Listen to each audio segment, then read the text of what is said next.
Hello and you're very welcome to the JMac podcast. I'm John Mann, and of course the podcast is brought to you by Orca.com and Atak.ie. Use the promo code JMac podcast to get 15% off on Orca.com. Get the best games, gloves, equipment on Atak.ie. Be attack minded. If you like what you're seeing, like, subscribe to YouTube. Sports has been absolutely brilliant so far.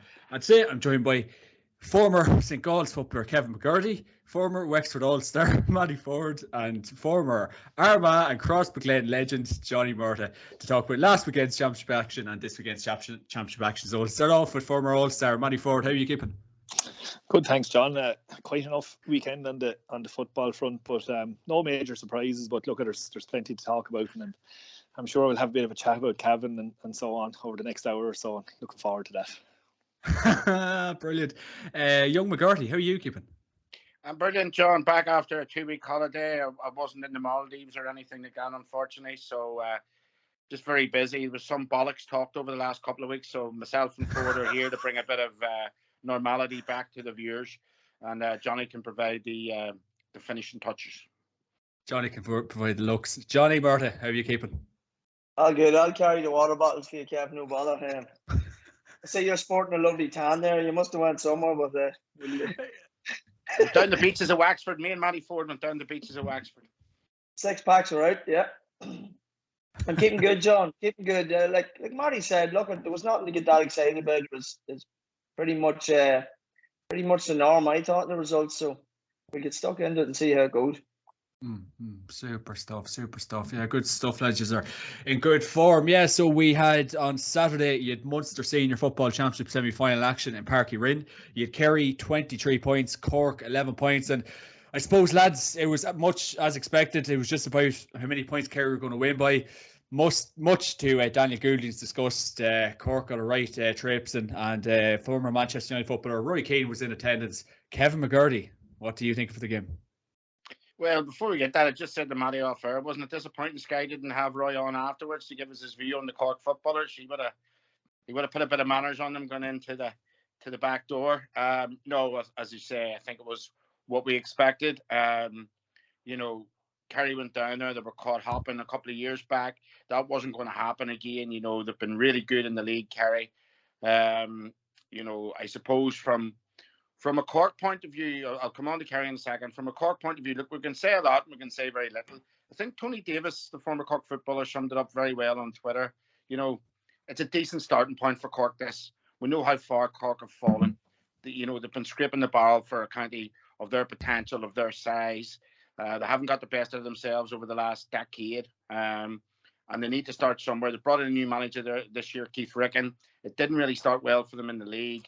They've sort of grouped together. They got that good win down in Offaly. And, a spirited performance, I suppose, at certain patches against Kerry, against this Kerry team, this juggernaut, So I suppose from a Cork point of view, they'll take some heart out of it. Obviously, Daniel won't be too happy at me saying that, but, we'll have to be realistic of where Cork are. Their kick-out strategy wasn't great. The players that they would have looked to try and hurt and punish Kerry, people like Brian Hurley never really got into the game. Give Sherlock credit where it's due. He stood up in the first half, kicked a couple of lovely points. He looked lively in that period of the game. But I suppose when we're talking here about the best team in Ireland against the team that really is low on confidence, it was always going to be expected that, yes, it was nip and tug. It's a local derby in the first half, first 25 minutes. But Kerry were always, with the class that they have, especially up front, they were always going to put away from it. I want to give a couple of special mentions. Obviously we've talked about Sean O'Shea, his staggering stats. But again, from open play, he was really, really good. Very creative, wanting to get on the ball, bringing other players into the game.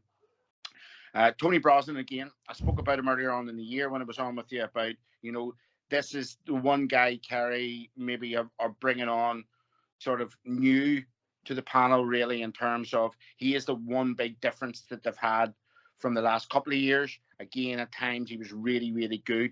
We're not talking about just over the scoreboard or turn over the scoreboard. His interaction, his link play, as I say, he can play in a number of different positions. But particularly, obviously, he got man of the match, but we have to speak about him. Dermot O'Connor was absolutely and utterly exceptional. And again, was a problem area maybe coming into the season for Kerry, was that middle of the park that they had to look at. Now, I suppose, as an aside to this, Kerry backline are now going to go in. They're going to have a Munster final. I would fully expect them to win that. But it is after this we're going to look at the Kerry defence again. They weren't really tested over the pace of the 60 minutes or 70 minutes of the game. And we want to see that when it comes to the cutting edge of the championship against the Dublins, against the Mayos, against possibly the Donegals and the Monaghan's and possibly the Tyrones of this world. So, weren't really tested the other night. But look, it was job done for Kerry. When you score 23 points in any given day, when you go down there, there was a lot of stuff obviously coming into the game about, Parky ran or nowhere. Look, Kerry just let them have the game. They went in, they've done a professional job. As I say, taking the bright sparks out of the middle of the park. The guys turned over the scoreboard up front. And, I think, Jack O'Connor, as I said to you, right across the league and right now, it's a matter of ticking boxes. And this is another one ticked. And, they look really professional, Kerry, this year. Mentally, they seem really clued in. We all know that they have the talent, but mentally, they look really, really good at the minute. Spot on, Kev, spot on. I suppose it probably was a case of how many points they were going to win by. And I suppose what impressed you most about Kerry's performance on Saturday night, and obviously David Clifford kind of let rip. Paddy Clifford got going as well, Paul Geaney. So a number of good performances on the Kerry end of things. And look, they probably can't use that game for the rest of the championship as a real building block. But look, they got the job done, Mr. McGurty. Yeah, well, I suppose that's the only... Look, we can talk all day. Matty, myself and Johnny and our other pundits, that come on week in, week out. It's about box ticking at the minute. Our big issue is Kerry inside Croke Park.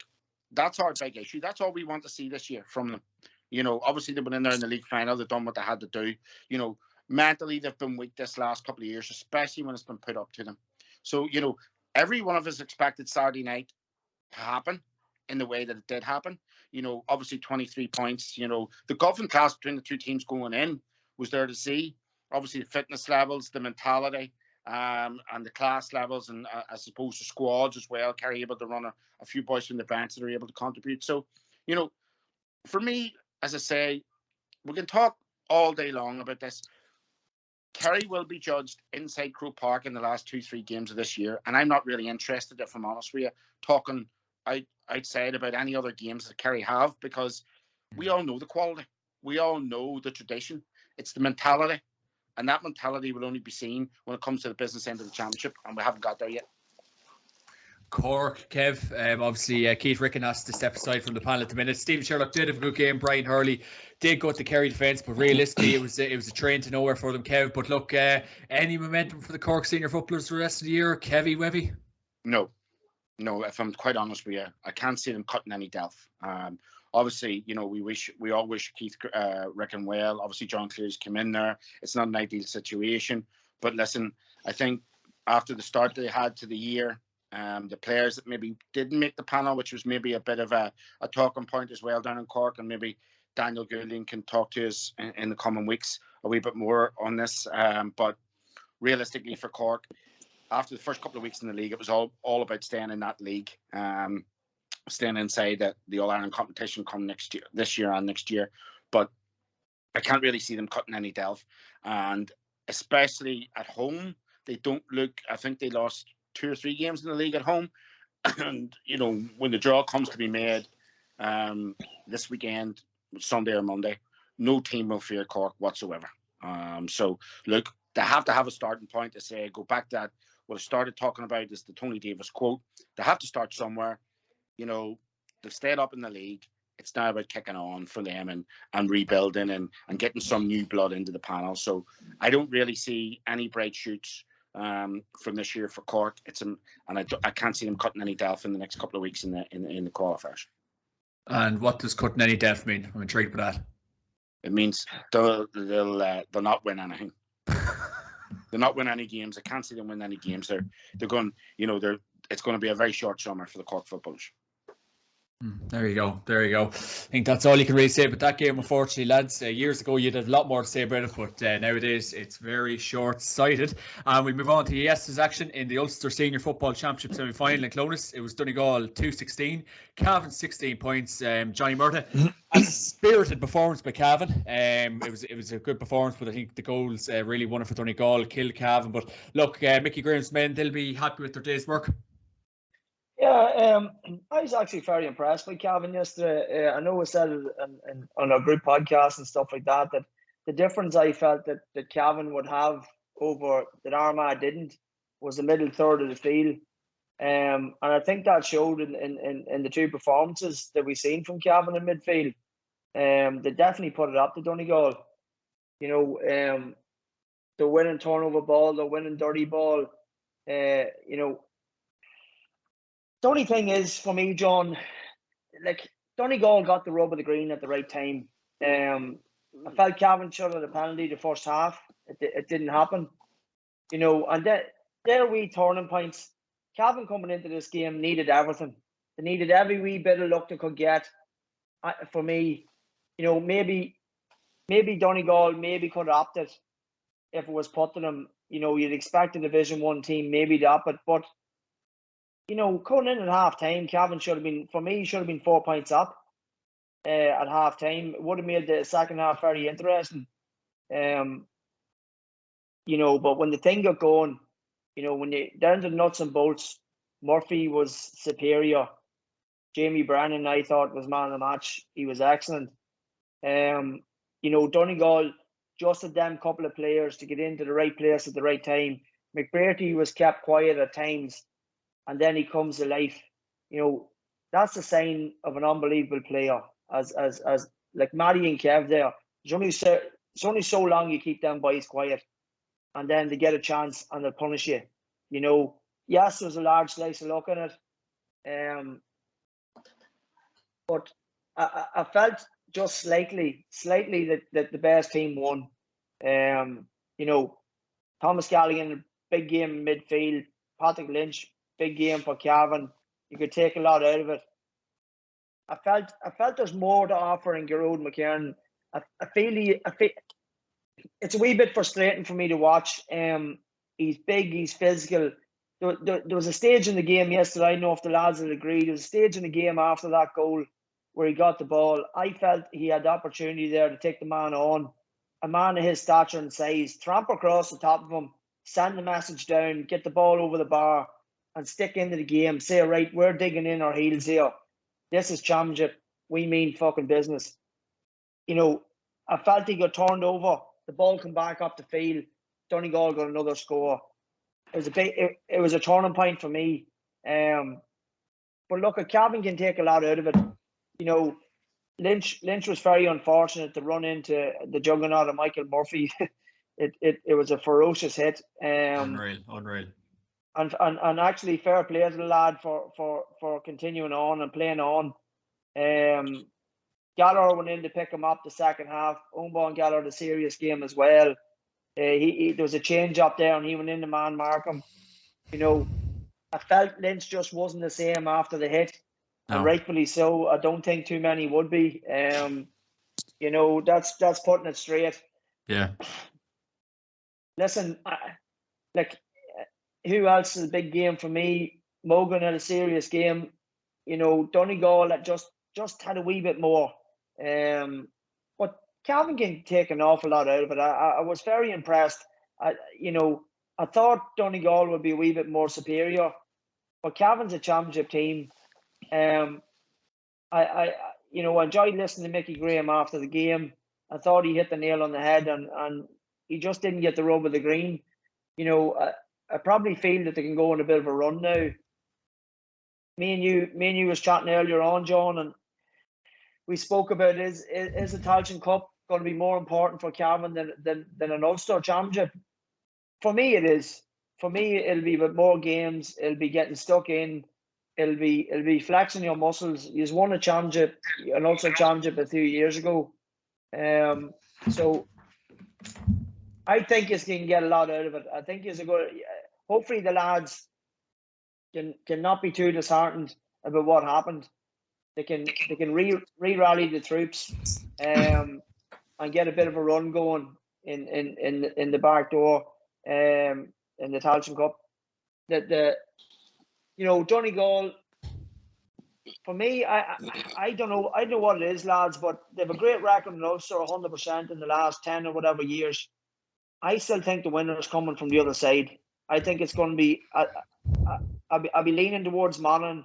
I think Monaghan would be fit to cause Donegal serious bother in defence and different things. Listen, we'll have that conversation again, but you know, I would love to get stuck into you, John, but to be brutally honest, I don't think I can. I was a very gallant Cavan performance. The bet used as well.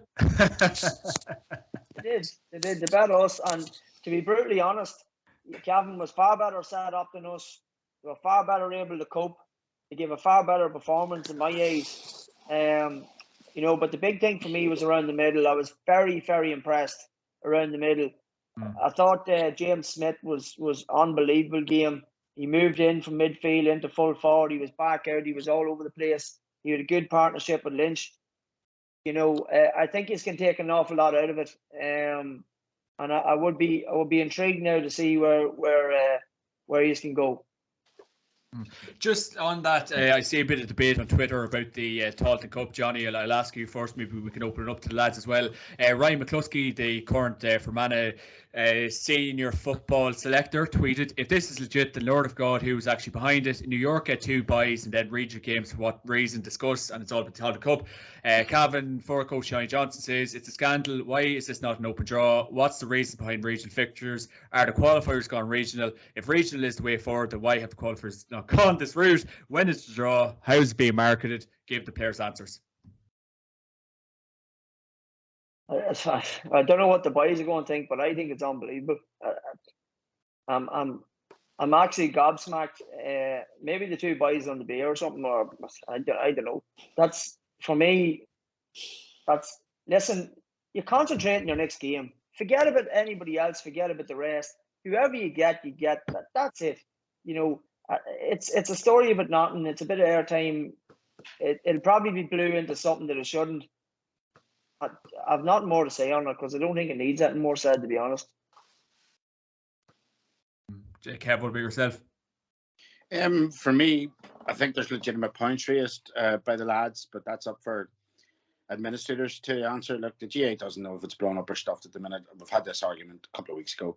They haven't a clue what they're doing. The games are unmarketable. I mean, why Sky Sports are still involved is beyond me, the way the competitions are. But I like what Johnny said. Simple fact of the matter is, if you're a selector, you're a manager, it's head down, focus on the next game. And certainly for Cavan, from Johnny Johnson's point of view, this is really a winnable competition, Tailteann Cup, and there's a big aim for them now. Because you win that, you're up a league next year. The bounce that the lads get there and the momentum getting in the next season is massive. Matty? I think it's a bit of a strange one. I would have assumed it was open draw, you know, first name team at home up to whatever semi-final, final, something like that, and just get on and get it played like that. I think is there any need to be complicated like this? But look, it's not a big deal. Anyone who's serious about this and going to take it seriously, as the lads said, will put their head down and just go at it. It doesn't matter who to play. I think it's kind of completely irrelevant, but it'd be nice just to have some clarity to know exactly what is going on, so the players know what's going on. Yeah, when fixtures are stuff like that. That's the I think that's the biggest crux of the whole thing, that no one actually really is sure of dates, fixtures. You know, with the old system, maybe as flawed as it was, the old qualifier system, you knew who you were going to a draw with. You knew probably if you came out first, you were going to get home advantage, this kind of thing, or, you know, lower seeded teams. Arguably, Cavan will be in a better position going into the All-Ireland qualifiers than probably Cork. I know we've finished the discussion on Cork. I think they're would be in a far healthier position to go into that draw, to go into the Tailteann Cup. But, you know, we mentioned a couple of weeks ago before there was anybody in it, whoever takes this seriously is going to have a really good run at it. And you just don't know how teams are going to react to it. You know, some teams, it's no more than the qualifiers. You know, you've seen Longford and Wicklow and teams like that over the years come out and have unbelievable results in qualifiers. As we can all testify to, and Sligo and teams like this, Fermanagh, obviously a really obvious one as well. So look, maybe somebody's going to come and cause a huge surprise in this, but it looks like it's been kind of, I wouldn't say laid out for Cavan, but, you know, I think if Cavan take this seriously, they're going to take a hell of a lot of beating after the way they performed in the championship, obviously in the league, and particularly yesterday against the top Division 1 team. Yeah, I think it'll be a debate that'll go on now for the next few weeks, but just interested to get your thoughts on that. But yeah, referring back to the game, Johnny, of course, it was a spirited performance by Cavan. James Smith, Paddy Lynch inside, in fairness, had great games. They really did show it. And I know, obviously, Paddy Lynch was a bit worse aware after Michael Murphy yet, but 2 very impressive games by the young fellas. Yeah, I was very, very impressed. I thought they could struggle. with a few of the physicality that Donegal would bring to the table, but it was a very unlucky challenge with to go into Murphy with Paddy Lynch. He was trailing. I think it might have been Jamie Brennan at the time.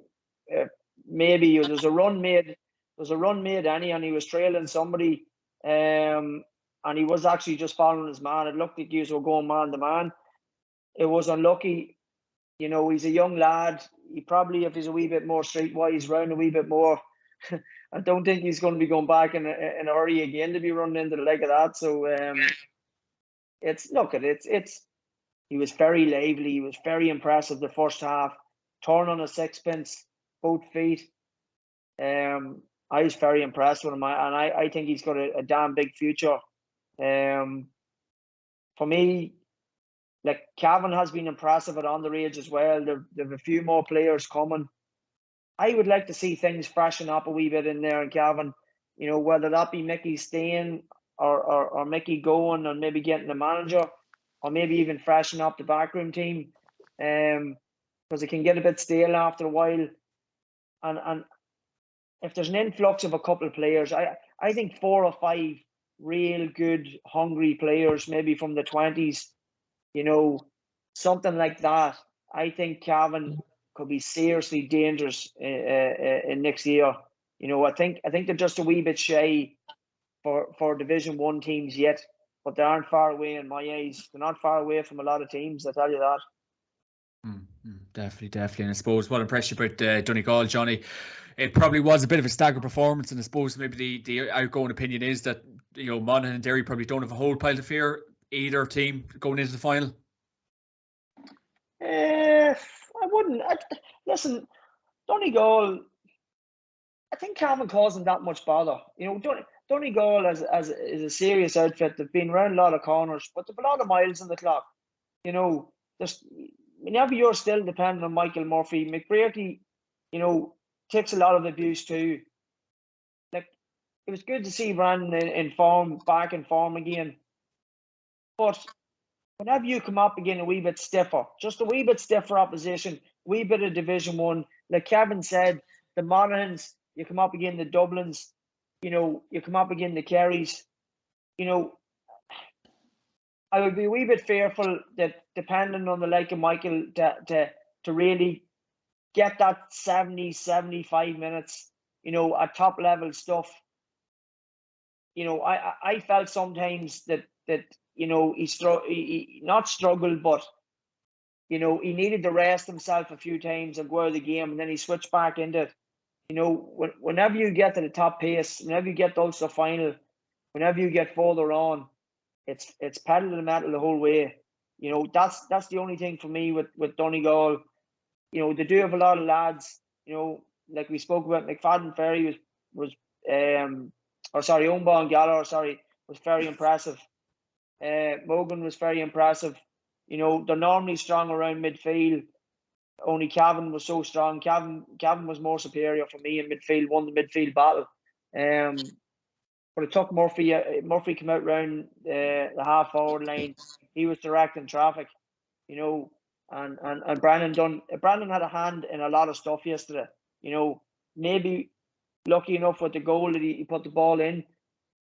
But listen, I think coming down the stretch, they could just be caught because they were relying a wee bit like Cavan.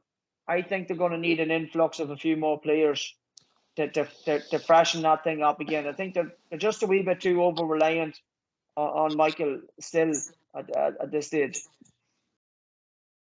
Absolutely. And Matty, what about yourself? Events that took place in St. Chearnock's Park, Clones, Sunstroke Day. To be honest, John, I really, really enjoyed it. I'd probably have a few maybe different. I'd agree with Johnny on a lot of stuff that he said, but I would do a few other points that I think are worth making. Like Lynch again was exceptional, and the best part, I suppose, for Cavan, he's only going to get better and better. A big physical presence, both feet, but like he unfortunately for Cavan, he was carrying the burden of their scoring threat. The Donegal full forward line scored 113 between them, where the Cavan full forward line was Paddy Lynch's 6 points. And, if you're looking at that as an opposition team, probably going forward, you shut down him, you shut down a huge amount of their scoring threat. And this is where the Gerard McKiernan kind of thing comes into play a bit, I think, as well. He had that 10-minute cameo in the second half where he scored 3 points, in 9, 10, 11 minutes, something like that. But I felt for the rest of the game, he was very much on the periphery. And to be honest, he was actually a hindrance to Cavan, I think, when they didn't have the ball. Like, Owen Gallagher, I felt, caused huge problems to Cavan going forward. And, maybe when Owen Gallagher is attacking, it's not Gerard McKiernan who's detailed to pick him up or to track him, but he was nowhere to be seen at any stage, and Gallagher was causing huge problems, I felt, going forward, and created a couple of scoring chances and a couple of frees. But McBrearty has, after he's around now a long time, and he's obviously figured out, and I think this comes to us all, and it takes a bit of time, that he doesn't have to win the match in the first 5 or 6 minutes or the first 10 minutes. That if he waits long enough, the chances will come, and he's learned that. And I think a perfect example of that, I think, was last year again, Derry, where he was really well held for 72 or 3 minutes, and he comes around the corner and kicks the winner. And you only learn this over time. You can have people telling you. I know myself, and I'm not by any means comparing myself to Paddy McBrearty, but you're better than him. I don't know about that either, but you bide your time. Eventually, chances will come, and to be that good, to be able to finish, and that's the big thing, because holding your keeping your patience, keeping your head for that length of time in itself is a challenge, and then to be able to finish the chances when you get them, and he's certainly going to be able to do that. But just on the Michael Murphy thing, I actually think, just looking at Donegal, I think there's plenty of legs all around him that he kind of can afford to dip in and out of the game, where he doesn't have to be the guy that's absolutely controlling the game as he was for the last probably 10, 12, 13 years, where there's lots of legs around him. Brennan being back is a huge addition. He popped up with 4 points in play yesterday. Literally, at some stage, he's completely on his own, because even though Michael Murphy might be involved in the game, it's still taking 2 guys to keep an eye on him. And I thought Pádraig Faulkner and Killian Brady done a great job at different times yesterday. It still takes 2 men to mark him. It doesn't matter where he is on the field. So it's going to create chances and going to create gaps for other fellas. So I think Donegal, are healthy enough. I would disagree slightly with Johnny. I don't think it was a penalty in the first half. I think McKiernan was kind of leaning into the defender. Look, it's very subjective. It's as the lad said, opinions like arseholes. Everyone has them, but I think the big chance, I think, was James Smith's just before half time. I think if that's Paddy Lynch or someone a little bit more composure, Yeah, you're bang on, Paddy. We spoke about this weeks ago, where guys going in, and I'll just go back to the Cork game for a second. David Clifford was the biggest surprise of the weekend. Went through 1-on-1. He kicked the ball up into the goalkeeper. Of all the players on the planet at the moment playing Gaelic football, he's the last person you expected that. But so overrated. Smith done everything right, got through, great high catch, and he was going to take goalkeeper net and all. The ball was set up to be rolled in, because Patton was actually off the ground. His 2 feet were off the ground. It was there to be rolled in left or right, And I think had they got that goal, it was going to be a huge amount of oxygen for Cavan. But I just feel that I don't think Donegal ever really panicked. They're on the round the block a long time. Is 9 of the last 10 Ulster finals have been in now? 10 of the last 12. That's some going, in fairness, in a province like that. That is some going at the moment over the last 10, 12 years. So I don't think they ever really looked like panic, and I do think they had another gear. They kicked on a little bit in the last. Look, they got a bit of luck with their 2 goals, absolutely, but I do think there was another gear there. Did they need it? And I think I feel they're going to be a match for whichever team comes through the other side in this Ulster final. And if the last 2 games in Ulster are as good as that one yesterday, I think I can't wait for them anyway, because yesterday I thought was a cracker. But look at Cavan, as I said, Cavan are in a really, really good position. I think, you're not going to want to lose in Ulster, but the age profile of the team is pretty young. There's a lot of good young guys coming through, but I think they do need more of a scoring threat up front. I think that's where, look at the better teams who are up in Division 1, who are winning, to have those 3-4 scoring forwards. Said Murphy, Brennan and McBrearty scored 113 yesterday between them. If you do that any day, you're going to cause problems for any team. And the likes of Monaghan have that. I'm not sure Derry have it yet, but they're not far away from it. But I think it's probably one area where Cavan probably need to improve. And look, it's easy for us to say it. You need guys coming through who can do it. But I think it's if they get to that, it'll take a lot of the heat off Lynch. Look at what Donegal have developed over the last few years, been able to take a lot of scoring away from Michael Murphy, and I said you've Jamie Brennan and Paddy McBrearty beside him, and they're certainly a scoring threat. And then the 2 O'Donnells, you have Kieran Thompson, Michael Langan, all capable of chipping in with points. I don't see Cavan being there yet. That's not to say they can't get there, but as I said, if the last 2 games in Ulster are as good as that yesterday, we're going to be in for a bit of a treat. Spot on, Matty. No better man to ask, Matty. Paddy Lynch did have a great first half, and I know he was a bit worse for wear after the challenge with Michael Murphy. But do you feel if Paddy Lynch had kind of, maybe we could use Darren McPheedy as an example? I know McPheedy's back in his travels. Someone running off him in the second half, giving him support up there, because at times he was kind of found wanting, and you really could have punched a few holes in the Donegal defence. This is where one of Johnny's points comes in perfectly, because if you get likes of Grove McKieran and running off him at full pace, he's virtually impossible to stop legally. And now you're into black cards, you're into second yellow cards, you're into penalties. Did Garreau do that enough yesterday, Matty? Sorry. No, he doesn't. In my opinion, he doesn't do it enough in general. A lot of his points are the ball being thrown back out to him from somebody who's been stopped or blocked or coming across or kicking from distance. You rarely see him, like a guy that size, that power, should be running straight down the middle, coming off. So he'd be very, very hard to stop. And he's deceptively quick as well, and obviously well able to score. But I didn't feel they were getting enough runners off him full stop. But I think McKieran could be literally a big one coming off him. Or his sheer physical presence, will draw guys to him. And look, at maybe it was a penalty yesterday. I said I didn't feel it was, and they showed it several times. I didn't think it was, but I think if you keep doing that, penalties will come, because he's just so physically imposing. It'd be very hard to stop legally. But I just didn't feel that Cavan in general were getting players coming running off the full forward line. Maybe look at that, something in general. We're kind of seeing a bit of a trend of that score, the ball being kicked in. Look, have we seen how many times do we see Johnny's Armagh team doing this over the years? The ball being kicked in, someone coming off and the ball popped over the bar. It's the easiest score in Gaelic football, but we're just not actually seeing a whole lot of it anymore. But I think for Cavan, to go deep into the Tailteann Cup, it's one area where they can actually work on this. I think in the Tailteann Cup, because they're not going to be playing teams the likes of Donegal, and I think that can help them take another step forward as well. But to have the players to do it, but I think that scoring threat just outside Paddy Lynch is not huge. And look at, I think again, the bigger teams we've seen so far in the Championship, obviously Division 4 and 3, but even to a certain extent, the Division 2 teams are not really making any headway against the top Division 1 teams. And I think they have to try something different. Matty, last point on it, your take on that kind of no fear factor being around Donegal anymore, because obviously we did see Donegal in 15, 16, 14, 17 being just powerhouses, having runners from all angles. The fear factor playing Donegal is not really there anymore, Matty.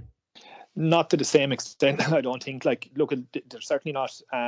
They're certainly not as defensive as they were. I think that ball that James Smith caught yesterday had the goal chance. I think 5-6 years ago you'd seen Neil McGee hitting him probably 3 thumps in the back of the head, the ball breaking, and one of 4 spare Donegal defenders going off with the ball. But even the balls coming into Paddy in the first half, that wouldn't have been happening years ago, Matty Ford. No, but look at that. They obviously had far more guys behind the ball. But in fairness to Brendan McCall, it's probably his first full year playing a full back, and I think in general he has been really good. Caelan Ward has gone back to cornerback and been excellent. McMenamin is a really good cornerback. They seem to be going for a more kind of man-on-man type defending style, and look at it, it's going to create chances for the opposition, but also on the flip side of that, they've released Owen Von Galler from cornerback to go tearing forward, and he's a huge threat going forward as well. So look at it, it's a bit of risk and reward. To have to try and trust the defence to a certain extent. They're one of the best goalkeepers in the country, so he did get a hand to that ball yesterday as well, by the way, which has to be said. Brilliant save, seen it, yeah, brilliant. So look, there's a bit of risk and reward. Look at Hugh McFadden's natural game is to kind of drop back and help a little bit there, and he possibly could have been back a little bit deeper when that ball came in. But Cavan were really, really good how they were able to drop Smith in from the middle of the field into that position and win that ball over him. But they don't have the fear factor, absolutely not. But I still think they're capable of winning Ulster. There we go. Mr. McGurty, your analysis on yesterday's action in Chinchirnix Park, Clones. I'm not going to say a lot. I think the lads have covered a lot there, and a lot of it really good, relevant points. Just one point on Donegal and Geroid McKiernan. I'm not a medical doctor, but they suffer from the same thing, and that's schizophrenia. Donegal, we've seen probably the great side of them against Armagh, where at times they were really, really good against a quality opposition. And then yesterday, at times, at the start of the game, we seen really, really, well, what I mean by quality opposition, Johnny, is Division 1 opposition. We have to remember this was Division 4 opposition. Again, the lads made a good point about, Brent McCall being exposed at the back. Wouldn't have happened years ago. Donegal really, I thought, would have won that game yesterday by 12, 14 points, in my opinion. I said it yesterday morning, and it didn't really kick on at times when I thought they could have. It wasn't the performance I expected from them. On Geroid McKiernan, it's as simple as this. Geroid McKiernan, 6'2", 6'3", 6'4". There's a very famous quote by the former great rugby commentator, Bill McLaren, when England were playing Scotland. He talked about the Scottish second row called Dotty Weir, and he said he was like a giraffe on the charge. He was unstoppable. And that's the way Geroid McKiernan should be playing. He drifts in games, he drifts out of games. You know, he's so much talent. At times, he's so lackadaisical. And that's why I'm calling him schizophrenic. Because at times, a guy like him should be just ruling matches. You know, at times yesterday he went to shoot, went into the goalkeeper's hands. It was so unlike him. Johnny makes a really good point. He had the chance to go and ask his marker questions. You know, and if you're a forward, the one thing is, if you take it down the defender's throat, one of two things is going to happen. Either the defender's going to make a great tackle, which doesn't happen in Gaelic football an awful lot, or else you're going to get a foul off him. And, you know, you've got to pose that question to the defender, and he didn't do that at times yesterday. And I suppose for Cavan fans, and for indeed us enthusiasts of the game, it's a wee bit frustrating that Geroid McKiernan isn't putting a stamp more and more over the game, in the same way that Michael Murphy and the opposition team yesterday puts a stamp all the time, all over games in Ulster. And when we go forward, you know, my tip for Ulster at the very start was Monaghan. I just think they're a good group. But, you know, this Donegal team has good strength and depth. I think, you know, not taking it back to one of my old favourites, Glasgow Celtic this year have scored 130 goals. And they have 7 players over, you know, 10 goals. They've shared that load. You know, Donegal have guys all over the park that are sharing the load of scoring. You know, Matty's mentioned them, the O'Donnells, the Michael Langans, they get Kieran Thompsons, they can get points from the Paddy McBeardys. They can get points from close in. But, you know, if you restrict them and you build that defence, you know, restrict them, Lang will score all day long from 45 yards. Kieran Thompson has the ability to do that as well. Michael Murphy, Sean Patton. So, you know, they've great strength and depth, Donegal. It's just about what Donegal turns up. Because pound for pound, they're as good as any team in the country in terms of talent-wise. It's sometimes their application that really, you know, pisses me off. And that, again, comes back to the point about Geroid McKiernan. Is if Geroid McKiernan's application was that we, you know, notch up on that level of Michael Murphy, he would be an absolutely incredible footballer. I think, actually, if you look back at the Antrim game, actually, it was really only in the second half, and like Cavan were never not winning that game. It was really only in the second half, and Geroid McKiernan came into it and obviously scored a really good goal near the end of it and a couple of points. But like in the first half, again, it was very much on the periphery and, you know, a pop pass here and there. But just he's not, for me, and I don't think it's a slur on him or anything like that. It's just he's such a good footballer. He's 2-footed. He can kick from distance. He's so physically imposing. He's not imposing himself in the game enough. And I think even against the likes of Antrim, you know, he should have been winning that game on his own from his position, where he can get on a lot of ball. Like the modern centre half forward now can kind of drop into the middle of the field and is nearly left to have the ball. Like centre backs are not going to pull out the middle and leave the whole middle down the open for the likes of Paddy Lynch to gobble up ball. So, you know, he needs to. I think he probably needs to do more. Look, maybe it's been a little bit harsh on him, but I think because he has the capability to do it, and obviously he's well able to. But I think there's just too much in and out in a lot of matches from him. Sorry, just one other point that Matty mentioned, which was really important to mention about Donegal. Yes, Owen Ban Gallagher is typically a really good inter-county. He's an all-star cornerback, in my opinion. You know, he's a really, really tight marking player. But he's very susceptible when he comes out the field. Yes, risk and reward, as Matty said. What he adds going forward is really good. But people have got to remember when you come up against Donegal, and no doubt the Derrys and the Monaghans will, he got absolutely and utterly tortured against Down last year at centre half back because he was playing in that role. Barry O'Hagan scored 6 or 7 points, if you remember, in the first half.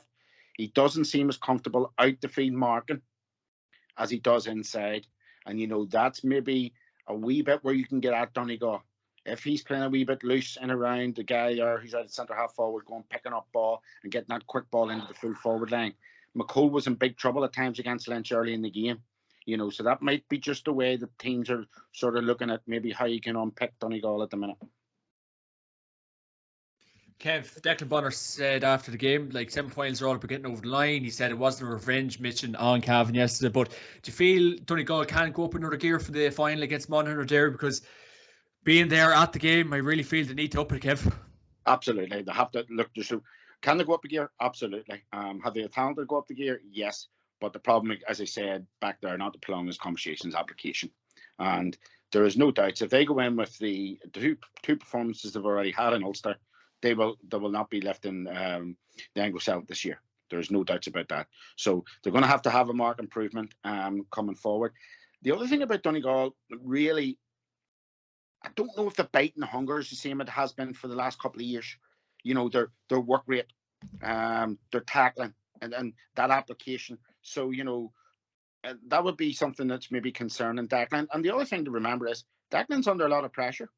It's been a poor couple of years for Donegal from Donegal's own standards. So, you know, he'll know that going in the Ulster final that he needs to get something under his belt if he wants to stay in that job, because he was very lucky getting it back. Yeah, no, 100%. And we'll wait to see. And who impressed you most from the Cavan or Donegal perspective, Kevin?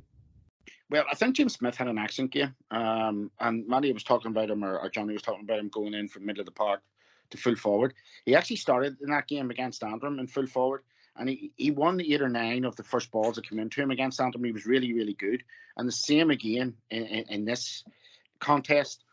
The one thing I would say to Cavan people is, again, we talked about the spread of scores that Donegal have. When we look back at the great Cavan team in '97, when you look at Dermot McCabe, when you look at Larry Riley, when you look at Fintan Cahill, when you look at Ronan Carlin, when you look at Peter Riley, all of them could score. Yeah. Cavan's Achilles heel over the last 25 years has been their inability, when they get themselves into good positions, or indeed good positions in games, not only in front of goal, but in games. They don't avail of their chances. We've seen that against Antrim in the first half. They had an incredible number of wides. And again, yesterday, they got themselves into some very decent positions. We talked about Groyd McKenna, a number of others as well. They turned over the ball, or maybe they didn't take the right option. So, you know, a lot there for Mickey Graham to think about. There is a bit to build on, but, you know, for Donegal, Jamie Brennan was brilliant. He just looks so dangerous every time. You know who he reminded me of yesterday? A young James McCartan. That beautiful low centre gravity when he got a ball, you know, that powerful run, 2 or 3 steps. And just, again, I come back to it. When you have a forward that always wants to take his man on, you know, very, very difficult for the defender to mark that. And that's what I liked about Jimmy Brennan yesterday. There we go. All the action in Clonus are wrapped up, and on Donegal go to the Ulster final. And in the other game on Sunday, in the Connacht Senior Football Championship semi-final in Pearse Stadium, it was Galway 420, Leitrim 9 points. Johnny Murta, where do you start with this one? Well, sure. Look, it was a bit of a formality. You know, Galway had a lot of scores on the board. Listen, it's nothing really shocking. You know, probably a couple of comments maybe after the game was probably a bit shocking. But yeah, Andy Byrne said it was the strength of Galway that got them over the line. Strength and conditioning. You know, look at. Listen, they're far more superior. That like Walsh kicked a load of points. You know, listen, the guys coming from everywhere. They're just far more superior. There's not a lot to talk about in it. You know, it was a formality. Probably a lot like what's going to happen in the weekend in a couple of Leinster semi-finals. You know, listen, Galway has bigger days ahead of them. They needed a good performance. It's good for morale. They put up a big score. Unfortunately for Leitrim, it isn't. But I'm sure it's very much expected. Too bad we haven't Finian on now. Actually, I would love to hear his take on it. You know, is it a classic, John, where, you know, did they do too much, and, you know, maybe go in the next day with not the right attitude, or, you know, like that can happen. We've seen this before. You know, playing a weaker team and expected to win by a wide margin. You know, the thinking gets stale and it's the wrong attitude. It's not a good tester for them, you know, going forward. There's going to be far bigger, tougher days ahead, you know. So, listen, all of it was more. I actually think they were more than workmanlike. It was a serious bit of scoring. It was, you know, it was ferocious. But I'd say, you know, poor Leitrim, their days are going to be numbered very quick after that. It'd be very hard to pick them up off the ground. You know, they only had a couple of scores. Like, it's going to be tough, John. Matty Ford.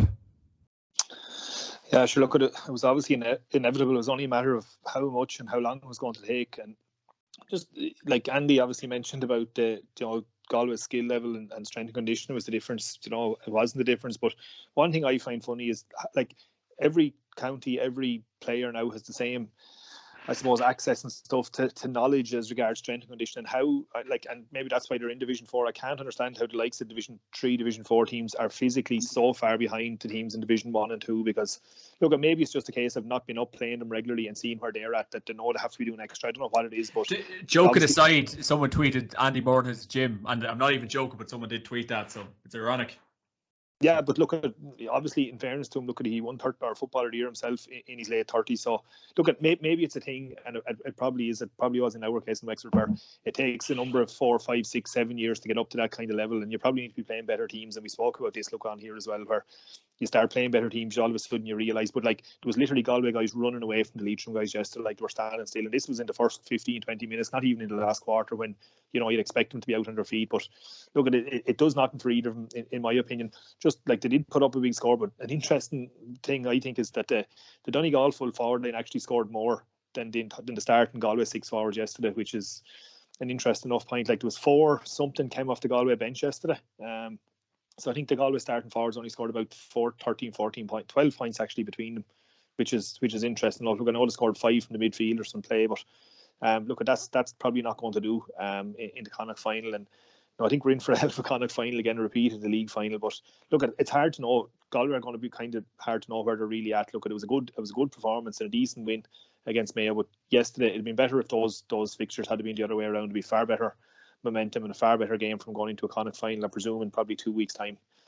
So look, they're still, I'd say, still a little bit unsure of where they are. But look, they done what they had to do. There's not much more you can say about that. But that's kind of a fair kick in the teeth for Leitrim trying to face into a Tailteann Cup. Like that's the possibility of a team who could maybe fall away after taking a hiding like that, and having to wait maybe 2, 3, 4 weeks for a fixture. It's going to be tough maybe to pick that camp back up over the next couple of weeks.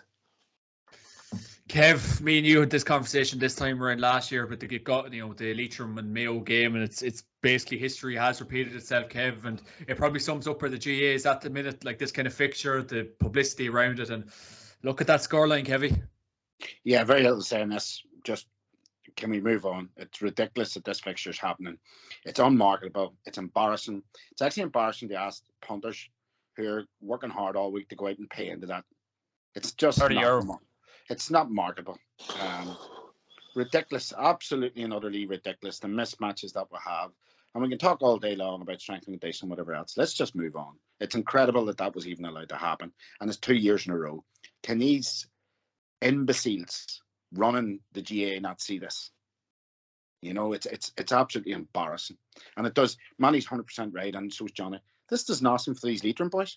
Our games are about giving people the ability and the chance to play at a level that's competitive.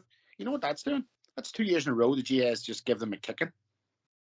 Leitrim, when you're going back to ask the boy next year to go out and play for Leitrim, he's probably going to have to think twice after what's happened this last couple of years.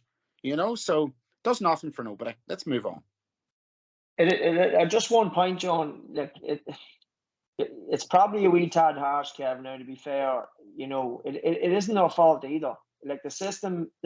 I agree with you. Something needs to change, but the system is the system, and they're entitled to get their chance to play for Sam Maguire, and then if they go to the Tailteann Cup, that's fine. We do have a system there now that deals with that, But the strength conditioning thing, only point, the class. It's down to class. It's down to different fucking gravy, and Galway had it, and you have a couple. You're probably one of the best footballers in Ireland playing with Galway on his day. Just that level, and not to mention the resources, lads. The resources that Galway has at their disposal. Yeah. So I think it's just a tad harsh, Kev. I do agree that there needs to be a better mechanism in place, 100%. And we had this conversation not that long ago. But it's tough on them now. It is. It's very tough on them, and there's no point kicking them when they're down either. No, that's a fair enough point. But my point is, this is doing nothing for nobody. And the GA has to understand. Look, if you have a 10,000 seater stadium arena, right? You can't put on, you can't put on Peppa Pig and ask 50 adults or 10,000 adults to go and pay in to watch it, because it ain't going to happen. It's shite. It's nonsense. All right. Now, if you put on Oasis inside that 10,000 seat arena, you're going to be sold out 3 times over. So the product's got to be good, and the product's crap. And I agree with you. It's not the Legion players' fault. But you know what? It's going to keep happening until these head cases, somebody gets at them and says this has got to stop.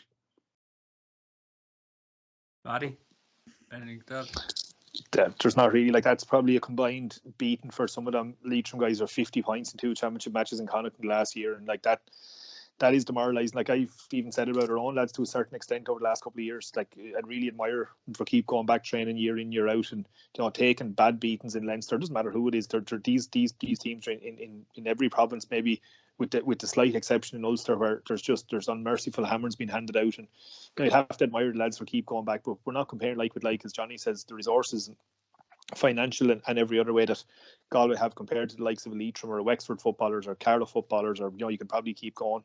And I don't believe for a second that throwing unlimited money at any individual county, whether it be a Leitrim or a Wexford, is going to solve all the problems either. But I mean, it's just they're not playing off a level playing field or anywhere close to it, and it's not going to change anytime soon. Probably only going to get worse, because while you look back in the mid 2000s, the likes of Sligo, the likes of ourselves were competing with Division 1 teams out of Division 3. The gap, that gap wasn't near as gaping as it is at the moment, and it's wide, and it's just getting wider. Like the top, you probably have the top 4, the next 4, you have Division 2, and then you have everyone else, and there's probably 3 different divisions in Ireland at the moment, and the gaps between them seem to be getting wider and wider year in, year out. And the most disappointing thing is there's nothing been done to try and arrest that. Absolutely, the Tailteann Cup, I think, is something, but it's far from being a quick fix or anything like it. I think we need to be, first of all, probably doling out equal funding to everybody, and maybe even to a certain extent handicapping the bigger teams. Give these smaller guys a little bit a bigger share of the pie. If they don't accept it, if they don't make good use of it, whip it off them and give it back to where it was. But give them a chance. That's all I'd be saying. Yeah, lads, it just feels like we're repeating ourselves year in, year out. And I suppose, Kev, as you said, it's until something changes in head office, but I don't know when the hell that's going to happen. So moving on to this weekend's action, lads, in the Munster Senior Football Championship semi-final. It's Tipperary against Limerick in the FPD Semple Stadium at 7 p.m. Matty Ford, what's your thoughts ahead of this one? It's going to be a tight game, and imagine Billy Lee coming up against Tipperary. This is an interesting one, because Limerick had Tipperary beaten 2 years ago when they won Munster. So after the season Limerick have had, they will not fear Tipperary in any way, shape or form. This could be a humdinger. I think if you even look at the betting, I don't think you've seen betting like Tipperary 5-6, Limerick 5-4 in this fixture. Probably it certainly wasn't like that. I think a couple of years ago, where Tipperary would have been more in favourite. So while it's in Thurles, it's in home for Tip. Geez, I give Limerick a huge chance here. And a Limerick win here to me wouldn't be a massive surprise. But Billy Lee Billy Lee comes across as being a hell of a nice man, but he certainly knows his football, and I'm sure he hasn't got the Limerick footballers to where he has over the last couple of years without being pretty ruthless as well. But look, they've got some damn good players as well. They were full value for their win over Clare in their first round, and went down to Ennis and done it as well, which is an unmerciful hard place to go. If any of the lads have ever been down there, it's a nightmare of a spot. So I'll tell you, Limerick certainly won't be fearing Tipperary the weekend, and I think I'd give Limerick more than a decent shout in this. There we go. And moving on to the big one in the Ulster Senior Football Championship semi-final on Sunday. It's Monaghan against Derry in the Athletic Grounds at 4 p.m. It's going to be live on BBC Sport NI. Kevin McCurdy, what's your thoughts ahead of this one? Really intriguing encounter in terms of tactics. I think Matty has just hit the nail on the head. I think the game of the weekend, in terms of for everybody to see, will be a much more open encounter as the Limerick Tip game. It's not live. But in terms of when we're talking about sheer value for money, I think this game will be very, very tactically edgy. Rory Gallagher will have Derry set up in a very counter-attacking way, in my opinion, as will Banty McEnany. And I think we'll see a lot of men behind the ball, a lot of turnovers. not a lot of great scores. You know, when I'm looking at from Rory Gallagher's point of view, who am I looking at? Well, I'm really looking at how I stop the ball getting in quickly to Jack McCarn and to get and Conor McManus and boys like that. I'm wanting to stop the likes of Ryan McInnesby, Conor McCarthy running from deep, you know, Kieran Hughes influencing the game. So what am I going to do? And I think you'll see him build that, concede the kick out, and then build that sort of platform around his own 45. And I think it could be a really cagey, low-scoring affair, if I'm honest with you. On the flip side of that, look, we spoke about Geroid McKiernan, and somebody that Geroid McKiernan needs to look at is somebody like Conor Glass.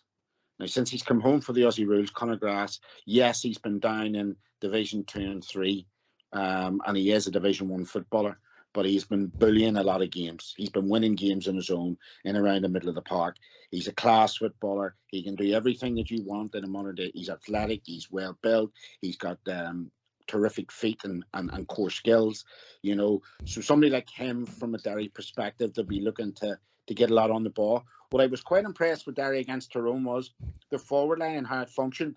Now, Benny Hearn is a guy who's been about for a long time, but he kicked a couple of lovely points in that game. You know, Benny's got that bit of experience. You also had Paul Cassidy, who's a youngster who came in, who took one or two nice options the last day out, and obviously then Shane McGuigan. So that then brings me on nicely to Monaghan. And if I'm looking from Banty McEnany's point of view, who am I looking at? I'm really looking at Shane McGuigan. And that matchup with maybe one of the Wileys on him is going to be a key matchup. McGuigan, again, is a Division 1 player. He's got all the qualities that you want, and he's Derry's linchpin. And, you know, again, Banty will be sort of saying, if we can get men back behind the ball, if we can stop that quick ball into McGuigan, then we've got a hell of a chance. So I think it's going to be a cagey affair. I think Monaghan probably are a team that's a wee bit further on down the road than Derry at the minute. They're on a good streak. Okay, yes, they played against Derry in what was a rather pathetic game, let's be honest. Didn't do them any favours. But look, the win against Dublin has given them some great momentum. And I just, as I say, for some reason, I just fancy them for Ulster this year. And I think that, you know, I think they're a more rounded team than we have seen Monaghan be for 8-9 seasons now. They've great options, and you know I'm really liking the look of them. What about yourself, Johnny? Monaghan against Derry in the Ulster Championship this weekend. Yeah, well, tell you, Kev has hit the nail on the head and so much stuff there. You know, this is why I think Monaghan's going to win this game. You know, we can talk. He's dead right about Conor Glass, and the big thing that Conor Glass did do with Scottstown was playing Glen was that he controlled that midfield. The midfield is going to be pretty much the same near enough, I'd imagine. You know, so Monaghan will be cute to that. Monaghan will be better set up. One thing I like about Monaghan is that they're fit to break down blanket defences. They're fit to get width. They're fit to commit men up into the forward line. If you want to break down a blanket defence, you have to commit men to the attack. You know, we mentioned there McInnesby. McInnesby in the last game was fit to make dummy runs straight down the middle. And if you have that in a blanket defence, you have a man coming at that pace. You either slip him the ball. If you don't slip him the ball, you have somebody else coming from across the field. McInnesby's gone, the secondary runner. So if you don't, one of the men in the blanket either has to follow him or let him go. If you let him go, he has a chance of getting the secondary pass. You know, and this is the thing that unlocks it. Movement like that unlocks a blanket defence. It gets it moving from side to side. It creates the holes. And that's what Monaghan's going to be very good at. They're going to be very good at working it from side to side, back to the pivot in the middle, go to the other side. They'll maybe overload on one side when they see it's on. They'll run it in. You know, this for me is where you're going to see a Division 1 team that's just a wee bit more savvy. They'll mark McGuigan out of it. The other big thing that the lads would allude to as well with breaking down the blanket, you need to have defenders to come up and kick a score when that happens. Monaghan has that. Monaghan, we've seen the last day, the whole full back line come up and scored, including the goalkeeper. You know, this is what Monaghan's going to be fit to do. And these things are essential in breaking down a blanket defence. And that's the way I think Derry is going to try and set up. They're going to try and counter Monaghan. Monaghan will control the kickouts for me. And I think they could steal the right few of Derry's kickouts as well. So if they're in control of the ball, they're breaking down blanket defence. You know, I can't wait to see McCarron in action the weekend. He's actually on fire. And I think Derry defence is going to be putting out far too many fires. They're going to be putting out fires all over the place. And I'd expect a Monaghan win. Manny Ford.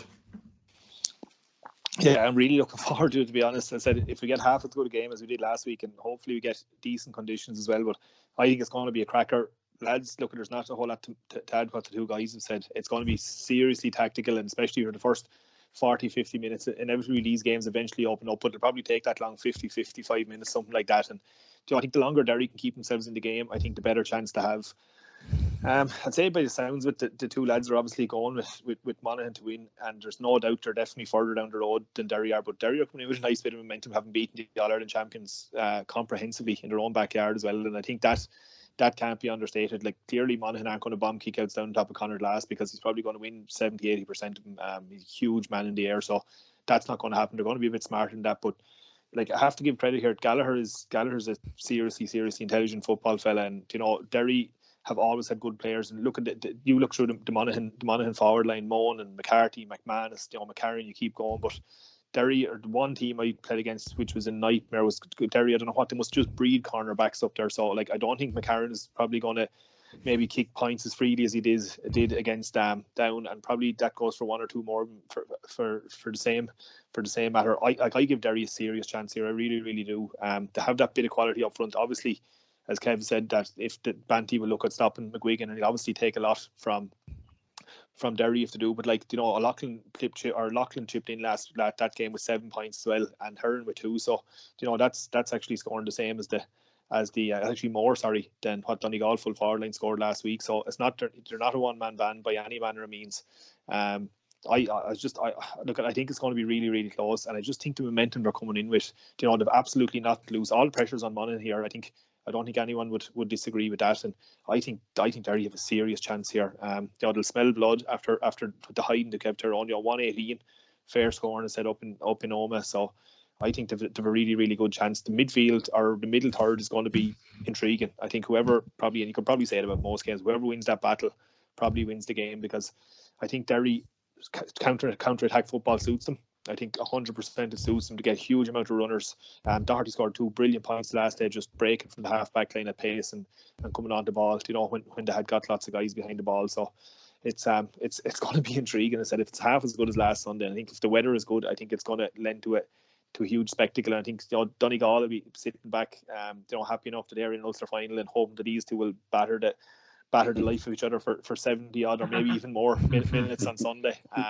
But I think it's going to be a hell of a game. I'm actually going to go for Derry. I think Derry have a right good chance of winning this, but I think it's going to be intriguing. While Limerick and Tipperary could be a humdinger, I think this has the makings of being one of the games of the season, never mind the weekend, and I think I'm just really looking forward to it. And I think, look at Derry and Monaghan is on television for a reason, and maybe Limerick and Tipperary are not, and no disrespect to them. Could I just say, John, key to beating the Rory Gallagher team, even when he was with McGuinness and Donegal, get ahead early, because then they have to come out of their box. I think there's a mad stat somebody told me about. When Jim McGuinness was managing Donegal with Rory Gallagher, they were behind for like 6 minutes in that whole time in Ulster football. In the whole time, I think it was over 3 seasons, they were behind for 6 minutes. I think it was Tyrone took the first 2 points. So basically what they make you do, and it's very smart, is what they said is, go and get the first point, and then here's our box. And then you have to come and attack their box, and then they hit you on your break, the score, and they bring you back into the box. And then they hit you again, and again, and again. And eventually, at some stage, you're going to have to come out, and you're going to have to try and get away from defending your own goal. You're right there, John Boy. You're going to have to get out from defending your own goal and go flat out attack. And what they then do is, when they go for man, they just hit you on the burst. So you've got to get ahead of a Rory Gallagher team. You've got to call him out. You've got to take him out of his tactical slide before they get it. So that's the big thing for Monaghan. Get ahead early. Knows his onions, Kev, what? Knows his onions up, boy. Yeah. Get in and get out of the box. Get in and get out of the box. So there we go. Moving on. Moving on. Like a fiddler's elbow, John.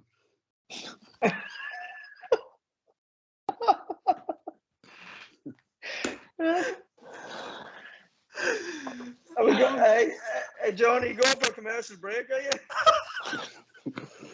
Not for a breakdown, I think. Oh, Christ, Kevy.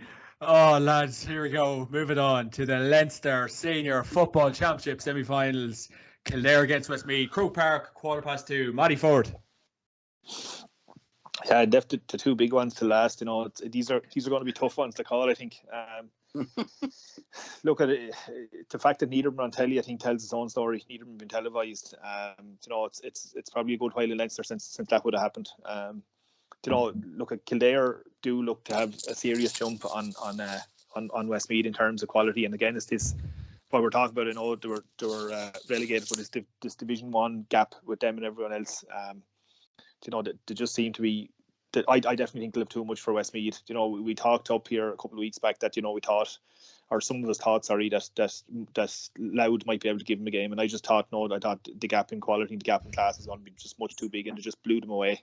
And I think not to the same extent, but I think they'll win this, you know, with a nice bit to spare, especially inside in Croke Park.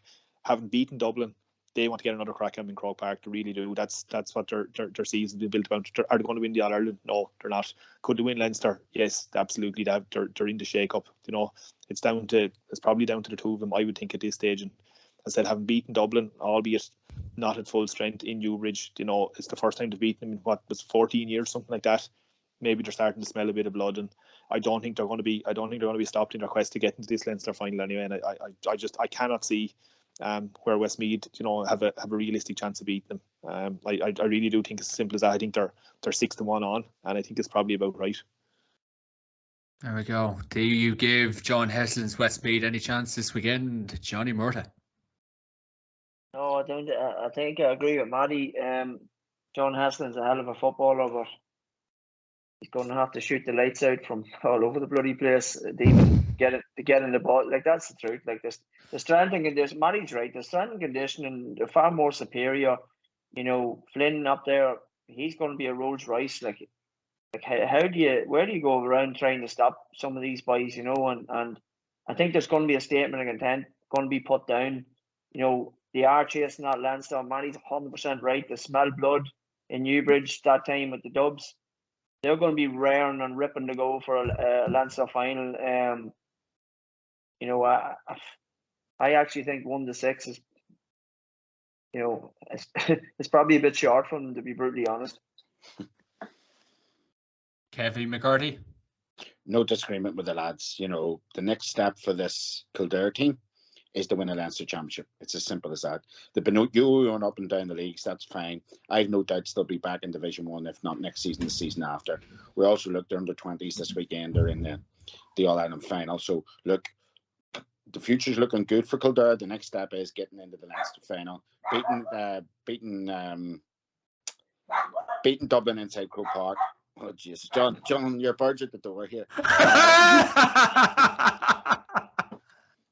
But no, I think that's the next step for this Kildare team. They were really, really competitive in league games, and they're probably, I would say, yeah, they'll still be a wee bit smarting from going down, because they should have won that game up in Oma against Tyrone. There's no doubts about it. So look, they've too much quality, and they've got good firepower up front. You know, so I think they'll you know, you get a guy like Hassan running around, that's all well and good. But look, Westmeath are almost a one-trick pony. You know, Kildare have all the aces here, hold all the aces, and it'll be an easy win for them. That's just on that. Wexford played Kildare recently in a challenge game, maybe 3 weeks ago, because coming up to the couple of weeks before the Offaly game, and they just said their physical conditioning and their physical shape was absolutely frightening. Do look around. They've huge men around the middle, like O'Callaghan and Kevin Feely and guys like this, Kevin Flynn, Daniel Flynn. You know, you keep going. But when we're on the forward scoring buzz, the starting 6 forwards scored 17 points. Against Louth in the first round. If Louth were playing Westmeath, I think on Sunday, we'd call this is a much closer game than we are with these two. So, for a starting forward line to kick 17 points any day, I think is seriously going. And, you can obviously throw in another the 2-5 on top of that from around the field and off the bench. So, I think this is a bridge too far. And Westmeath have probably been punching above their weight a little bit in Leinster the last 8-10 years. Probably at one stage, probably the second best team in Leinster, as said, just by default, but I think this is a bridge too far from Leinster this week. There we go. Oh, moving on to the rivalry of years gone by. Dublin against Meath, Croke Park, 4:30. Johnny Murtagh, the arse that long fell out of this rivalry. Yeah, and it's not going to get any prettier the weekend either. Dublin's back. Dublin means business, and they'll flex their muscles the weekend. As Matty alluded to, there's no secret why this game isn't on TV either. Crazy how far gone it's down. It's crazy. I don't know. Maybe do we even think that Meath can even hang in there the half time? Like no. Like Conor O'Callaghan's back for Dublin. Just look at all around them what they have. They're just. For me, he was a missing link. We can name 15, 20 players that Dublin has, the bench, everything else. But the big one for me is Conor O'Callaghan. He is back. That's an awful difference. It was a missing link for me. Him and James McCarthy were the missing link. I felt McCarthy's leadership, what he brings to the table. He'd be very vocal in the dressing room. He'd be leading the charge. They missed a wee bit of that. He's captain this year. Yeah, and I still don't think, for me, they're not the finished article, because I do think there's a question mark over maybe the goalkeeper. We're not going to find that out this weekend. It's going to come on down the line. And when the pressure comes on, when the high press comes on from Kerry and teams like that, can he cope? But this weekend, it's going to be, Dublin's going to win by whatever the hell they want. And Andy McEntee and Meath is going to be very, very rough for them, and it's a wee bit like we said with last weekend. With Leitrim, if they take a serious hiding, even the dog agrees. If they take a serious hiding, lads, Tell her go to sleep, Kev.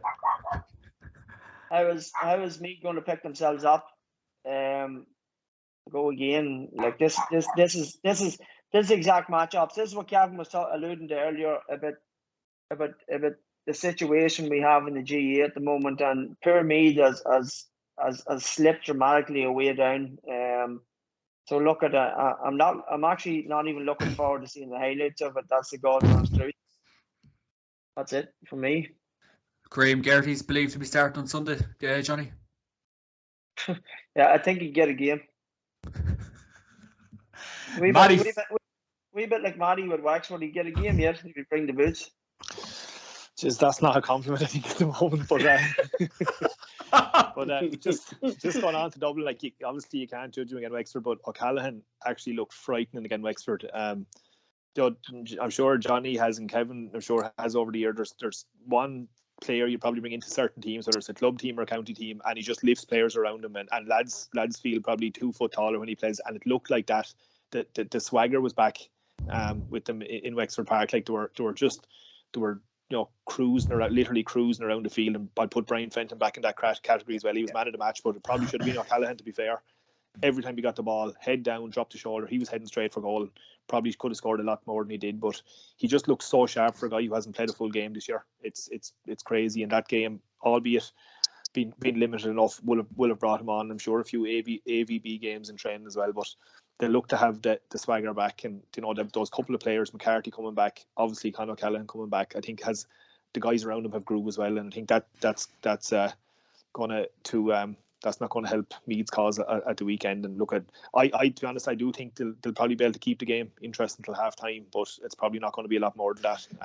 And it's probably only hanging in there, and it looks like a a damage limitation exercise, and anything other than that would be a major surprise. Following on from last year, Kev, Meath did run the Dubs close up until maybe the last couple of minutes, and did get really into the game. So, like, is there? Like, I know we are talking up Dublin, Conor Callan back, Brian Fenton flying, but is there absolutely any chance from the men in the green and yellow jerseys? No, this used to be Muhammad Ali versus Sonny Liston. More like Muhammad Ali versus Bomber Liston now. You know, it's fucking, you know, it's just gone to the dogs. You know, he was thinking about that all day. Fact. That was a great one, Kevin. Fairness, like, you know, he's so intelligent. Well, John, you know, I think I have to think about this again. I think Matty's just hit the nail on the head right now. Everything is just the stars have aligned for Dublin. As I said to you a couple of weeks back, them 2 weeks break in the league, and then yes, okay, they went down, but they've become so much more competitive. They've got a lot of guys back in. McCarthy's back, you know, he's got the swagger about him. You know, Brian Fenton's got his mojo back. You know, Kilkenny's, you know, he's as good as players there is around. And of course, Conor Callahan comes back in. You know, everything just seems to be slipping into shape for the Dubs right now, you know. And the one thing I love about Conor Callahan, and people don't see this, he's a gutsy wee bastard too. You know, he's not one of these airy-fairy footballers. You know, he'll go in, he'll get his hands dirty. You know, he'll catch high. Like David Clifford. You know, yeah, but he's a different sort of player than Clifford. Yeah. He's smaller, you know. Dogged. You know, and he's such a gutsy wee performer, you know, and he's got great finishing skills as well. So, you know, everything is just coming right for the Dubs at this time. Take on board Johnny's point about the goalkeeper, maybe one or two guys in the defence who maybe they're to be exposed later on in the championship. But, you know, Meath was so bad. Yes, I do take on board that the first game of the league down in Salt Hill, they were missing 10, 12 starters by all accounts, but they scored 1 point in 40 minutes.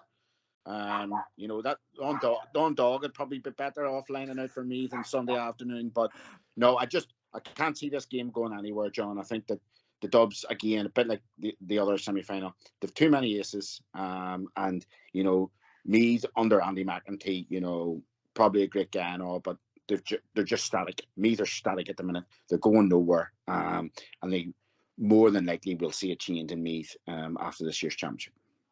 Double header in Croke Park. That'd be a good night on Sunday night in Croke or after in Dublin, Saturday or Sunday night, Kev. Yeah, get the old dancing shoes on, John, yourself. Well, I suppose it's probably 400. The price of petrol at the minute with these Russians is probably €400 from Cavan town down in there. And then 20 quid at the door. There'd be no chance Cavan people would be heading to that Dublin header anyway. Brilliant stuff. Nice, easy, quick fire questions to wrap it up. Johnny Murta, your player to watch this weekend and bet of the weekend. Kev, can you please tell that dog to shut up? My player to watch is going to be McCarran from Annan. I know the boy says he's going to be tightly marked, and this is why you'll be watching him on in championship. I want to see what he can bring to the table now. For me, throughout the league, and well, obviously down, we'll just scratch that aside, but definitely through the league, he was creating massive amount of chances. Monaghan as a whole was creating massive amount of chances. You know, and I think what frees him up is Gary Monaghan inside has been playing excellent, and he's a juggernaut. He's going to put himself about. He's going to be hitting them Derry boys. He's going to love it the harder it gets. And I think McCarran's going to end up coming on the loop a lot and getting scores. I'm looking forward to seeing him. Normally I would say McGuigan for Derry. I've been very impressed with him all year, but I think McCarran is going to be more superior. And if you know, for the betting people, I think Monaghan to beat Derry for me is a one of the weekend. There we go. Wexford's greatest son, Matty Ford. Yeah, just on that, I think I'd say McCarran will have Chrissy McCaig for company. I'd say on Sunday. That'll be intriguing. That'll be probably worth watching itself. But I'm going same game, different result. I'm going for Derry as the bet of the weekend, and player to watch Conor Glass. Kevin McCarthy, I'll leave the last word with you. I don't know if that's a good idea though. I think it is, because Matty has alluded to the fact that in around the middle third, this game will be key. And there's one guy as well who's got his mojo back this season, and that's Kieran Hughes. Johnny knows himself from managing down there. Kieran Hughes is he's a very attractive. He's a very sexy footballer. I knew you swung that way. I knew it. When he wants to be, he's a completely unplayable footballer.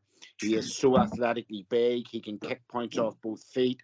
You know, he's married to a thrown woman. Yeah, so I mean, is he a bit reckless? Is he a bit reckless at Hughes at times, though? Kevin McGurty.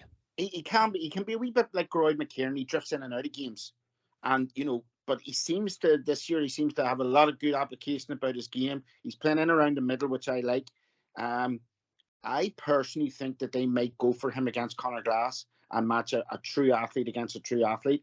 I don't think his brother Darren is maybe fit for Conor Glass just now. Darren's maybe that wee bit older. So I think Kieran Hughes will have a big say in what happens in around that middle sector of the field. And he's key for Monaghan at the minute. He's coming into his prime. I think, just keep me ready. He's probably 27, 28, 29 now. And he's a really, really good footballer. And as I say, just watch out for him. Bet of the weekend, Tipperary to beat Limerick. Ooh. Why? I just think whilst Limerick are coming into this game with all the momentum, have the game under their belt, Tip are slipping in under the radar here, and they've one or two nice forwards, as we know, Mr. Sweeney and co. When they've been around a few corners, yes, they've had a game against Waterford, but Thurles is a hard place to go, and Tipperary, there's not a lot of expectation on them. There's not a lot of expectation on you. You're a very dangerous animal, and who knows? Just like yourself, a dangerous animal, Kev. On the loose. Giraffe on the loose. Johnny Murdo, what you make of that? There's no comment. I'm afraid for coming in this time. I'll go with Derry and to put one over Monaghan, hopefully. And Colin Callan, the player to watch this weekend against Mighty Meath. Lads, thanks a million for joining me this week. And of course, the podcast is brought to you by orcarich.com and Atak.ie. Use the promo code JMac podcast to get 15% off on orcarich.com. Get the best skins, gloves, equipment on Atak.ie. Be attack minded. If you like what you're seeing, like, subscribe, and YouTube. Support's been absolutely brilliant so far. Johnny, Maddie, Kevin, thank you very much. Cheers lads. See you next